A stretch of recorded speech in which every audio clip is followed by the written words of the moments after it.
Hello and welcome to a very spooky 13th episode of Feedbackula. Incidentally, the last one of 2012, or the last one before Earth gets destroyed if you're a hysterical nutjob. Anyway, since it is the last one of the year, we're going to play a little game.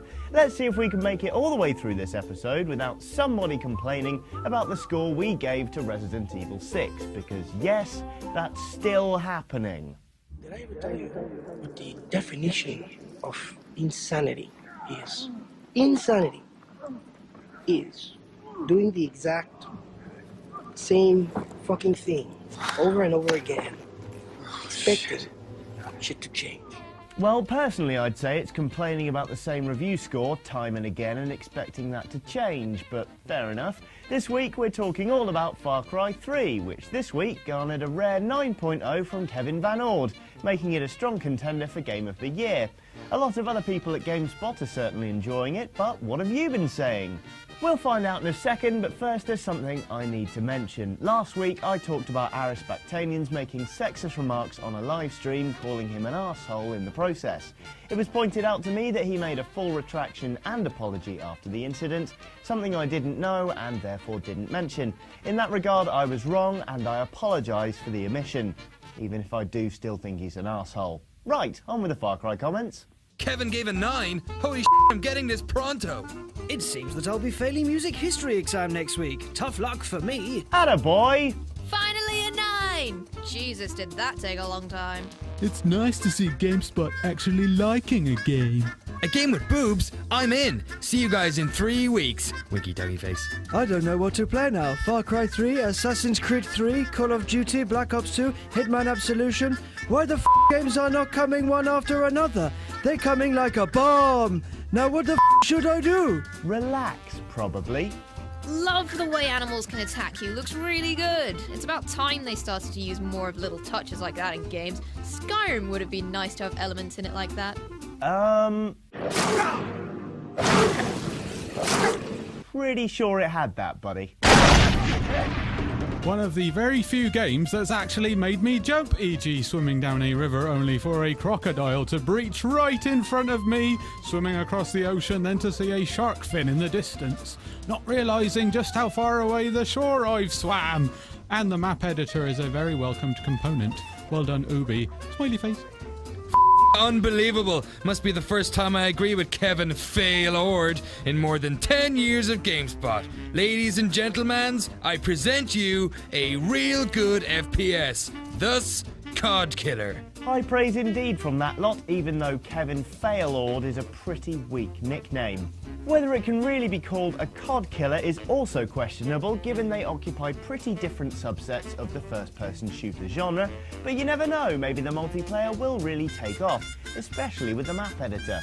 But of course, this being the internet, not everybody felt so warmly toward Far Cry 3. Some weren't impressed with the online matchmaking. Many more were pissed off about a little something we're calling DRM-mageddon. Online DRM for playing offline single player? No thanks. PC version has online DRM? Ubisoft, did I ever tell you the definition of insanity? I heard that the matchmaking for the custom maps is pretty crappy. Supposedly you have to wait for a full lobby in order to start the match. If this is true, then that's terrible. First no vehicles, now this. Why does Ubisoft want to ruin the map-making aspect of the game? This was sounding so good. Right up until the mention of PC always online DRM stopping you from playing. I thought Ubisoft had finally learnt their mistakes with DRM after inflicting it on previous Assassin's Creed and Splinter Cell titles, fat face. 9, really? A world to explore and a wannabe story, that's all. Single player, superb, really enjoyed it. Co-op missions, boring and repetitive. Multiplayer, poor, lacks that magic in Far Cry 2. Far Cry 2 rated 8.5. The only reason for that is Ubisoft. Think, people. I hope this is not so boring. The open world game sucks. PC owners will need a beefy rig to see the game at its best, and console owners won't see it at all. Also, water looks so sucks. Underwater also. Fist part was 10,000 times better, ass and more beautiful. I liked the fist part too, but I'm not sure if it was 10,000 times better, ass and more beautiful. Let's be fair now. So yeah, DRM sucks a big one. I think we can all agree on that. Thankfully, however, Far Cry 3 is not, strictly speaking, an always online title, as some of the people we just heard from seemed convinced. You can play it offline without issue. The connection issues Kevin referenced in the review were specific to playing in online mode. If you don't stick it in offline mode and you lose connection, yes, the game is prone to balking itself. Stick it in offline mode, however, and it should be alright, which is a relief. Not that I'm trying to detract from DRM Mageddon, that is. You guys carry on. Oh! How many pirates are on this boat? So, the usual menagerie of comments, both positive and negative, about Far Cry 3, and all of them pretty sane. Partly because we've saved most of the bonkers ones for later, like the number of people who showed up in the comments on the video review to basically admit to being massive stoners. Setting marijuana fields on fire! Instead, there should be an option where Jason can acquire those. That much marijuana would have lasted the entire game time. Just saying. Can I steal the marijuana instead? But why did you have to light the marijuana fields on fire? So for cash, I'm gonna head to Manchester now, get drunk, head to the warehouse project this evening and lick my eyeballs for several hours and purchase this on the way home tomorrow. This shall be my come-down vehicle of choice. Yay for drugs! After the rage from Peter over the killing of a rat in BF3, you would think they would end up with a brain hemorrhage with the endangered animals you get to kill and skin just so I can make my wallet bigger and to make holsters so I can carry more guns to kill even more endangered animals. Lol. This is one of my game of the year. One thing I found ridiculous about this game is the wallet system.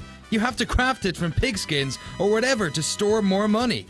I'm fine with that, I guess. It's expected from an RPG FPS game. But then when I travel around the island fighting disgusting Komodo dragons and opening up chests and looting corpses, guess what I found? A wallet! And I can't even use it! What the f***? Fire 2 clips of AK-47 to kill a tiger? Go home, Far Cry! You are drunk! Want it? Have some GameStop gift cards coming my way this Xmas. Went into the stocking my wife hung up for me and held up the envelope to some candlelight. Getting this gem along with Borderlands 2, Halo 4, Last Story for the Wii, and Uncharted 3. OMG, what a Xmas it will be! Husband of the Year! I can't wait for this! I dreamt I was actually in the game the other night being chased by mad dogs! Damn you, Royal Mail, for being late with my pre-order! Damn you! Whoa, hey now, he's up on Royal Mail. It just so happens my endorsement contract with the Navy hasn't been renewed and they were next in line. You shouldn't curse Royal Mail. Know what you should do instead? Join Royal Mail! You can make someone's day by bringing them a game, or perhaps a nice birthday card, or an eviction notice. Actually, don't think about that last one. Think about joining Royal Mail instead. Did I ever tell you the definition of insanity? Anyway, there it is, folks. The end of the episode, the end of Feedbackula until next year. And hey, we managed to get there without one single Resident Evil. This game get 9.0 while RE6 only get 4.5? Way better than this crappy. GameStop so biased, they not know how review games. This game looks suck, it no even have zombies. How can a game be good with no monsters? God damn it.